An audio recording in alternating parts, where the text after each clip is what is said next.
আলহামদুলিল্লাহ আলহামদুলিল্লাহ আলহামদুলিল্লাহ। তো প্রথমেই বলে নিলাম আলহামদুলিল্লাহ, কারণ এই যে আমার হাতে যে ফোনটা দেখতেছেন আমি আনবক্সিং করতেছি, এই ফোনটা কিন্তু আসলে আমার না, এই ফোনটা হচ্ছে আমার আম্মার।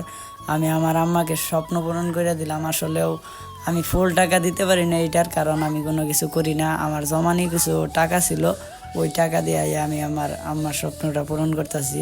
খুব কম দামে এইটা ফোন, তো তাও আমার আম্মা অনেক খুশি, কারণ আমার কিছু টাকা ছিল আর আম্মার কিছু টাকা ছিল, ওইটা দিয়ে এই ফোনটা নিলাম।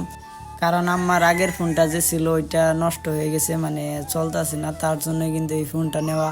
না হলে আমার আম্মা ওইটাই চালাইতো, তো তার জন্য আম্মার জন্য এই ফোনটা নিলাম। তো বেশি দামি না, কম দামি একটা ফোন। আমার আম্মার একটা আশা ছিল যে নতুন একটা ফোন চালাবে, তার জন্যও এটা কিনা, আর ফোনটা নষ্ট হয়ে গেছে। আমি এই ছোট বয়সে যে আমার আম্মার একটা স্বপ্ন পূরণ করব, এটা ভাবতেই পারতেছি না। আমার মনটা খুব শান্তি লাগতেছে, খুব খুশি লাগতেছে, আম্মার একটা স্বপ্ন পূরণ করে দিলাম। তো ফোনটা কেমন হয়েছে তা আপনারা সবাই জানাবেন কমেন্টে, আর ভিডিওটা বেশি বেশি শেয়ার করে দিবেন, আমার পেজটা ফলো করবেন। তো আজকের ভিডিও এই পর্যন্তই। সবাই ভালো থাকবেন, সুস্থ থাকবেন, আমার পরবর্তী ভিডিওর জন্য অপেক্ষা করবেন। ধন্যবাদ।